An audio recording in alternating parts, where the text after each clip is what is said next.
Hello and welcome to BYJU'S IAS. Let's get started and look into our daily quiz.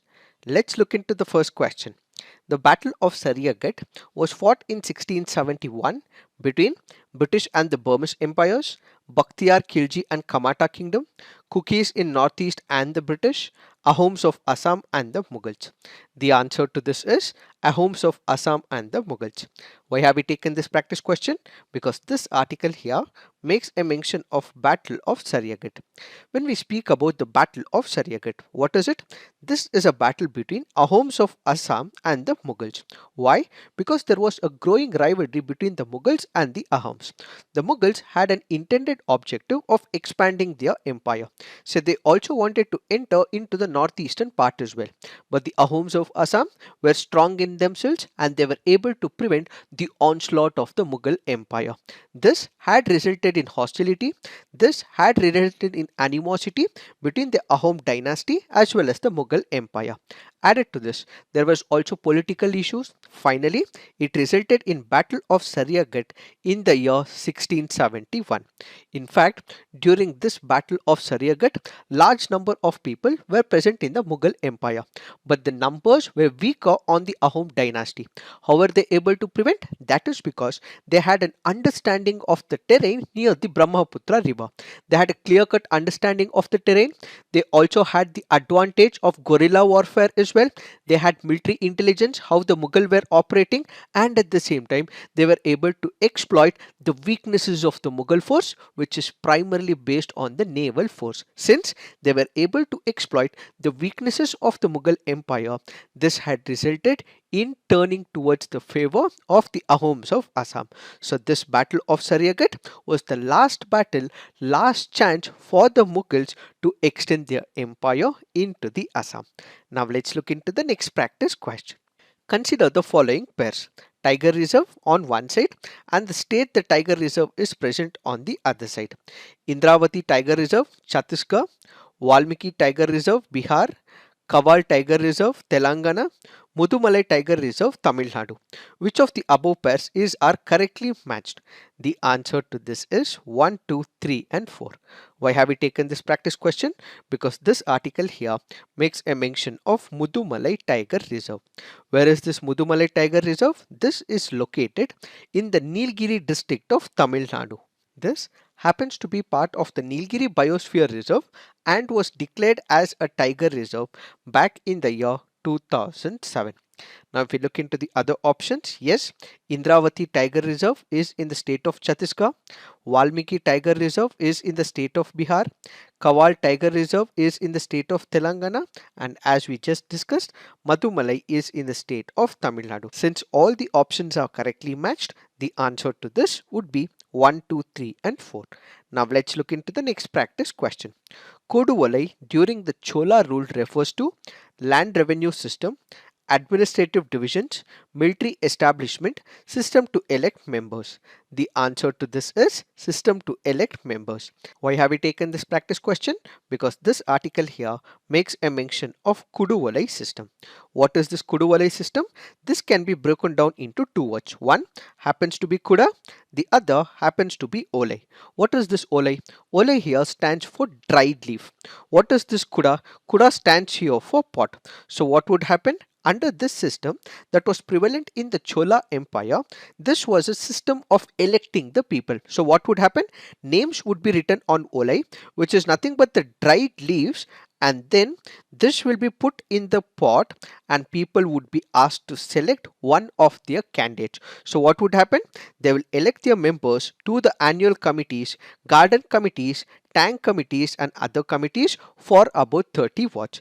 So what is happening here? It is a system that was prevalent during the Chola period. Added to this, the article also speaks about two important temples which were developed during the Chola period. One happens to be Kantaleshwar temple, the other happens to be Abatasaheshwar temple. This Abatasaheshwar temple is located in Tiruvallur district of Tamil Nadu and it is dedicated to Lord Shiva. And do remember, they were constructed by Sembian Mahadevi, who happens to be the grandmother of Chola king Rajaraja, in memory of her son Uttama Chola. It is this that we have to understand in reference to this article. Now let's look into the next practice question. Consider the following statements. It is one of the deepest natural harbors in the world, developed by the British during the World War II. It is on the northeastern coast of Sri Lanka. The above statements best describe Oluville Harbour, Port of Gale, Port of Colombo, Trincomalee Harbour. The answer to this is Trincomalee Harbour. Why have we taken this practice question? Because this article here speaks about the Trincomalee oil tank farm. When we look into the important ports of Sri Lanka, there are multiple ones. What we have is the port of Point Pedro. We have Trincomalee. Where is it? It is on the northeastern part of Sri Lanka. Then you have Oluville Harbour, which is to the southeastern part. Then we have Hambantota port, which is on the southern part of Sri Lanka. It is this port that is leased to China for a period of about 99 years. Then we have the port of Gale, which is located on the southern side, on the west side of Sri Lanka. Then we have port of Colombo on the western side. And finally, we have Kanke Santurai Harbour, which is located on the northern part of Sri Lanka. Remember, this can be important from the preliminary examination point of view. What is this article speaking about? From the year 2003, permission has been granted by the Sri Lankan authorities for one of the subsidiaries of the Indian Oil Corporation. Indian Oil Corporation is an Indian company. Its subsidiary happens to be the Lanka IOC. What is it doing? It was given permission to operate about 99 tanks for a period of about 35 years for an annual payment of $1 lakh. So it is operating about 99 tanks for a period of 35 years. However, there is a lot of labor issues. People are going on strike. They are protesting that such power which is given to the subsidiary company of Indian Oil Corporation should be stripped off and should be given to Ceylon Petroleum Corporation. So there are talks that are on. We will have to wait and watch what would happen in the near future. Now let's look into the next practice question. When a bill is referred to a joint sitting of both the houses of the parliament, it has to be passed by a simple majority of members present and voting, 3/4 majority of members present and voting, 2/3 majority of the houses, absolute majority of the houses. The answer to this is a simple majority of members present and voting. This happens to be a previous year question from the year 2015. There are two important pointers that we have to know with respect to joint sitting. What is it?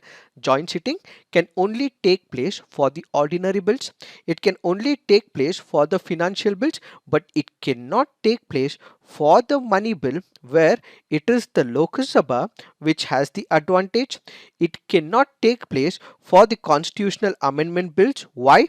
When it comes to the constitutional amendment bills, both the houses have to pass it individually. So remember, it can only be passed for ordinary bills. It can only be passed by financial bills. Added to this, who presides over this joint sitting? First, remember that it is the speaker.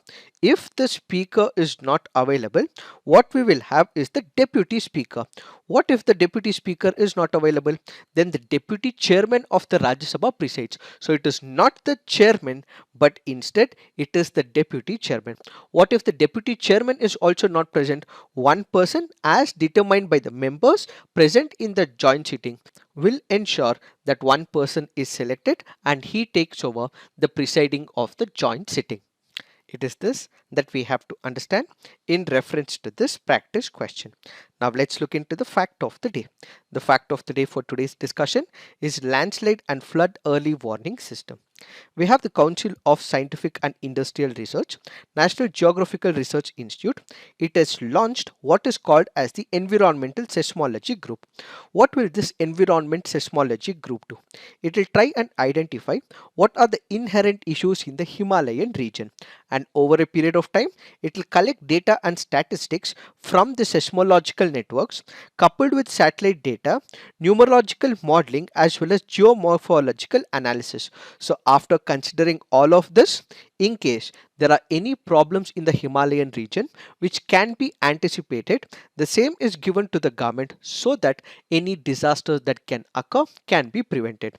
Why is this in picture? That is because for the last few years and for the last few months, what we have seen is number of disasters in the Himalayan region.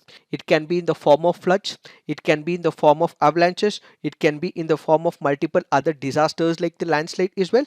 So what we need is to make sure ensure that all these disasters does not occur in the Himalayan region. So how do we do it? This requires constant monitoring. So it is this environmental group appointed by the Council of Scientific Research which will bring in all these parameters into picture and ultimately keep monitoring it so that information can be delivered to the people.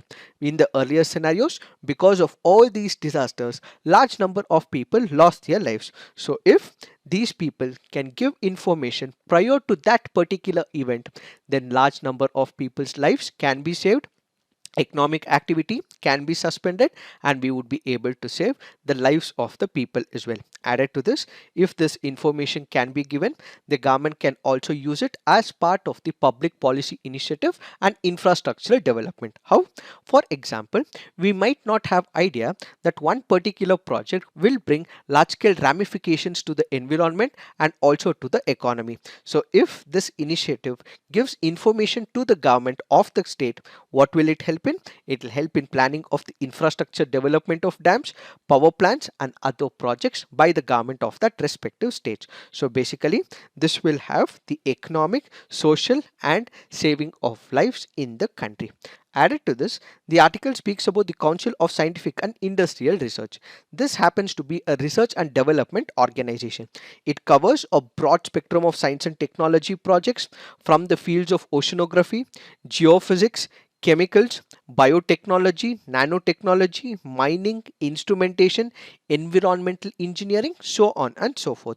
Most of the funding to this particular research and development organization is provided by the Ministry of Science and Technology. However, it operates as an independent and autonomous body through the Societies Registration Act of 1860. It is this that we have to understand in reference to this article.